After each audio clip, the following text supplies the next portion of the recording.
Hello guys. 22 जुलाई दैनिक जागरण संपादकीय dictation जिसकी speed होगी 90 शब्द प्रति मिनट शुरू होगा 5 सेकंड बाद। आप इसके पीडीएफ और हार्ड वर्ड के आउटलाइन डिस्क्रिप्शन से डाउनलोड कर सकते हैं। स्टार्ट।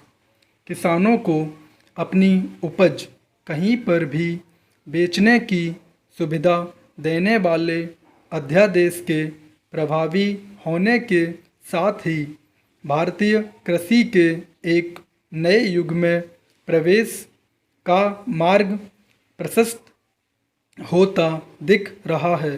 चूँकि इसी के साथ उस अध्यादेश को भी अधिसूचित कर दिया गया है जिसके तहत अनुबंध खेती को अनुमति दी गई है। इसलिए उम्मीद की जाती है कि हमारे किसान न केवल अपनी उपज का लाभकारी मूल्य हासिल करने में समर्थ होंगे बल्कि उन्नत खेती की ओर भी अग्रसर हो सकेंगे। अब देखना यह है कि इन कदमों से किसानों की आय दोगुना करने का लक्ष्य पूरा हो सकेगा या नहीं। यद्यपि कोरोना संकट के चलते यह लक्ष्य दूर होता नज़र आ रहा है, लेकिन इसकी अनदेखी नहीं की जा सकती कि इस गहन संकट के समय खेती एक बड़ा सहारा बनी है। इससे भी सुखद यह है कि कोरोना संकट के बावजूद खेती अर्थव्यवस्था को सहारा देती नज़र आ रही है। कृषि उत्पादन में बढ़त की संभावना है। एक अन्य शुभ संकेत यह भी है कि खेती में काम आने वाले यंत्रों और ट्रैक्टरों को साथ उर्वरकों की मांग में वृद्धि देखने को मिल रही है। यह सिलसिला कायम रहे इसके लिए सरकार को हर संभव उपाय करने चाहिए।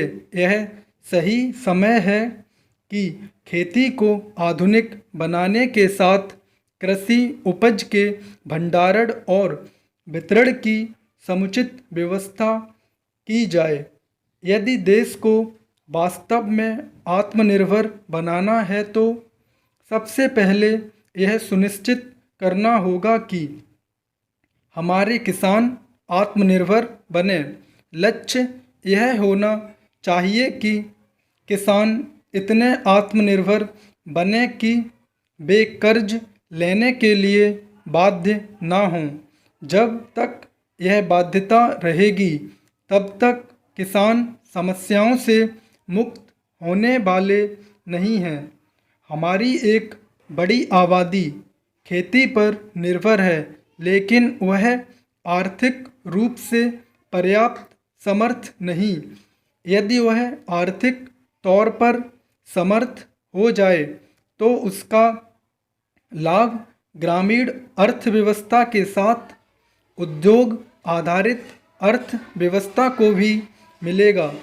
यह अच्छा है कि कोरोना संकट ने कृषि की महत्ता रेखांकित कर दी, लेकिन बात तब बनेगी जब कृषि क्षेत्र को वांछित मजबूती मिलेगी। कृषि क्षेत्र को समस्याओं से उबारने के लिए केंद्र सरकार ने बीते 6 वर्षों में एक के बाद एक तमाम कदम उठाए हैं। बेहतर होगा कि राज्य सरकारें भी अपने हिस्से की जिम्मेदारी का निर्वहन करने के लिए आगे आएं।